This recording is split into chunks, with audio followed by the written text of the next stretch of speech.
अगर आप दिन भर काम करते हैं, थकान नॉर्मल लगती है, हल्का सा दर्द होता है तो सोचते हैं कल ठीक हो जाएगा, लेकिन क्या आप जानते हैं कि कई मर्द सालों तक एक ऐसी प्रॉब्लम के साथ जीते रहते हैं जब तक वो उनकी फर्टिलिटी या टेस्टोस्टेरोन को साइलेंटली डैमेज नहीं कर देते। और प्रॉब्लम का नाम है वेरिकोसील। सबसे बड़ी तकलीफ ये है कि इसके सिम्टम इतने कॉमन और नॉर्मल लगते हैं कि लोग इन्हें कभी सीरियसली नहीं लेते। इसलिए आज के वीडियो में मैं आपको बताऊंगा वेरिकोसील के 8 वार्निंग साइंस जो आपको कभी इग्नोर नहीं करने चाहिए। हर साइन के पीछे क्या हो रहा होता है बॉडी में और कब डॉक्टर के पास जाना जरूरी हो जाता है, वीडियो एंड तक जरूर देखिए। नमस्कार दोस्तों, मेरा नाम है doctor Vishit Saraswat, vascular and intervention radiologist, Lucknow से। इस चैनल पर मैं आपको मिनिमली इन्वेसिव ट्रीटमेंट्स के बारे में सिंपल और ऑनेस्ट जानकारी देता हूं ताकि आप अपने लिए सही ट्रीटमेंट का डिसीजन ले सके। और अगर आपका कोई भी सवाल हो कमेंट में जरूर पूछें, मैं सारे सवालों के जवाब पर्सनली दूंगा। थोड़ा वेरिकोसील के बैकग्राउंड के बारे में समझ लेते हैं। वेरिकोसील होता क्या है? वेरिकोसील मतलब टेस्टिस के आसपास की वेन्स का फूल जाना। ये वेन्स नॉर्मली ब्लड को ऊपर ले जाती हैं, लेकिन जब इन वेन्स के वॉल खराब हो जाते हैं और काम करना बंद कर देते हैं तो ब्लड नीचे जमा होने लगता है। वेन्स टेढ़ी मेढ़ी होने लग जाती हैं, एनलार्ज हो जाती हैं। इससे एक प्रॉब्लम होती है, एक्स्ट्रा हीट। और टेस्टिकल्स को स्पर्म बनाने के लिए ठंडा टेम्परेचर चाहिए होता है। ये हीट उनका काम बिगाड़ने लगती है। अब आते हैं उन 8 वार्निंग साइंस पर जो आपको कभी नजरअंदाज नहीं करने चाहिए। पहला साइन, स्क्रॉटम में एक साइड भारी लगना। अगर आपको स्क्रॉटम में यूजुअली लेफ्ट साइड में एक हैवीनेस या खिंचाव फील होता है, स्पेशली दोपहर के बाद या शाम को, तो ये वेरिकोसील का सबसे कॉमन और पहला साइन हो सकता है। सुबह उठने पर ये पेन और खिंचाव कम हो जाता है क्योंकि रात भर लेटे रहने से जो ब्लड वहां जमा था वो ड्रेन हो जाता है, लेकिन दिन भर खड़े रहने या चलते रहने से फिर से वापस जमा हो जाता है। ज्यादातर लोग इसे थकान या मसल पुल समझकर इग्नोर कर देते हैं। दूसरा साइन, हल्का दर्द जो आता जाता रहता है। ये दर्द शार्प नहीं होता, एक डल पुलिंग सेंसेशन होती है, जैसे कुछ खींच रहा हो अंदर से। एक्सरसाइज के बाद या लंबे वक्त तक बैठे रहने के बाद ये ज्यादा फील होता है और जब आप लेट जाते हैं तो अक्सर अपने आप कम हो जाता है। लोग सोचते हैं दर्द ही तो है, कोई बड़ी बात नहीं, लेकिन ये इंटरमिटेंट दर्द अक्सर वेरिकोसील की प्रेजेंस की तरफ इशारा करता है। तीसरा साइन, वेन्स का विजिबल होना। कभी कभी आप खुद देख सकते हैं स्क्रॉटम की स्किन के नीचे ट्विस्टेड रोप जैसी वेन्स दिखती हैं। इसे doctors bag of worms appearance कहते हैं। ये यूजुअली तब ज्यादा विजिबल होता है जब आप खड़े होते हैं या स्ट्रेन करते हैं, जैसे कफ करते वक्त। अगर ये आपको दिख रहा है, ये इग्नोर करने वाली बात बिल्कुल नहीं है, सीधा डॉक्टर के पास जाएं। अब चौथा साइन, एक टेस्टिकल का छोटा दिखना या लगना। ये साइन बहुत लोग मिस कर देते हैं क्योंकि हम नॉर्मली अपने आप को इस तरह से ऑब्जर्व नहीं करते, लेकिन जब वेरिकोसील का ब्लड कंटिन्यूअसली जमा रहता है और हीट बढ़ जाती है तो टेस्टिकल एट्रोफी होने लगती है, मतलब उसका साइज छोटा होने लगता है। ये एक सीरियस साइन है। इसका मतलब कि वेरिकोसील ऑलरेडी टिश्यू को इफेक्ट कर रहा है और तुरंत एक इवैल्यूएशन की जरूरत है। पांचवा साइन, स्पर्म काउंट या क्वालिटी में कमी। बहुत से कपल्स को पता ही नहीं होता कि उनकी फर्टिलिटी की प्रॉब्लम का रूट कॉज वेरिकोसील है। जब स्पर्म काउंट रिपोर्ट में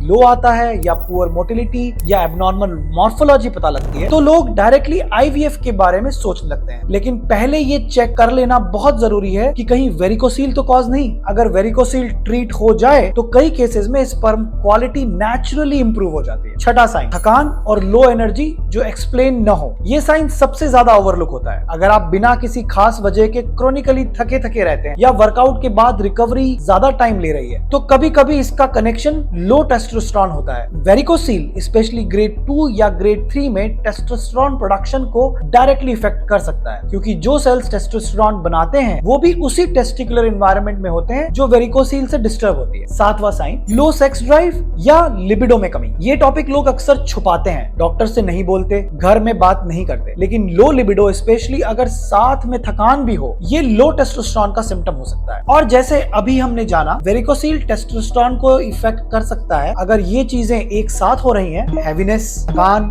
और लो लिबिडो, तो ये कॉम्बिनेशन एक बार जरूर इवैल्यूएट करना चाहिए। आठवां साइन, कोई सिम्टम नहीं होना, सबसे डेंजरस। हाँ, आपने बिल्कुल सही पढ़ा। कई बार वेरिकोसील बिल्कुल कोई भी सिम्टम नहीं देता, ना दर्द ना हैवीनेस, कुछ नहीं। और यही सबसे बड़ी प्रॉब्लम है। आदमी सालों तक नॉर्मल लाइफ जीता रहता है और वेरिकोसील साइलेंटली उसकी फर्टिलिटी या टेस्टोस्टेरोन को अफेक्ट करता रहता है। पता तब चलता है जब कपल के बच्चे नहीं हो रहे हैं या रूटीन चेकअप में कुछ अलग आता है। इसलिए अगर आप 20 से 40 साल के बीच हैं और कभी स्क्रॉटल एग्जाम या डॉपलर अल्ट्रासाउंड नहीं करवाया, एक बार जरूर करवाइए। ये एक सिंपल टेस्ट है जो बहुत कुछ क्लियर कर सकता है। कब तुरंत डॉक्टर के पास जाना चाहिए? अब एक सिंपल रूल याद कर लीजिए, अगर इनमें से कोई भी दो साइंस आपको फील हो रहे हैं, हैवीनेस, दर्द, विजिबल वेन्स, छोटा testicle, low energy, fertility issue, तो वेट मत करिए। डॉक्टर यूजुअली क्या करते हैं इवैल्यूएट करने के लिए? पहले फिजिकल एग्जामिनेशन, फिर स्क्रॉटल डॉपलर अल्ट्रासाउंड जो वेन्स में ब्लड फ्लो क्लियरली दिखाता है, और अगर फर्टिलिटी कंसर्न है तो सीमन एनालिसिस भी करना जरूरी है। ये तीनों मिला के पिक्चर क्लियर हो जाती है कि वेरिकोसील है, उसका ग्रेड क्या है और ट्रीटमेंट की जरूरत है या नहीं। ट्रीटमेंट के बारे में एक जरूरी बात, अब बहुत से लोग पूछते हैं डॉक्टर अगर सर्जरी करवानी पड़ गई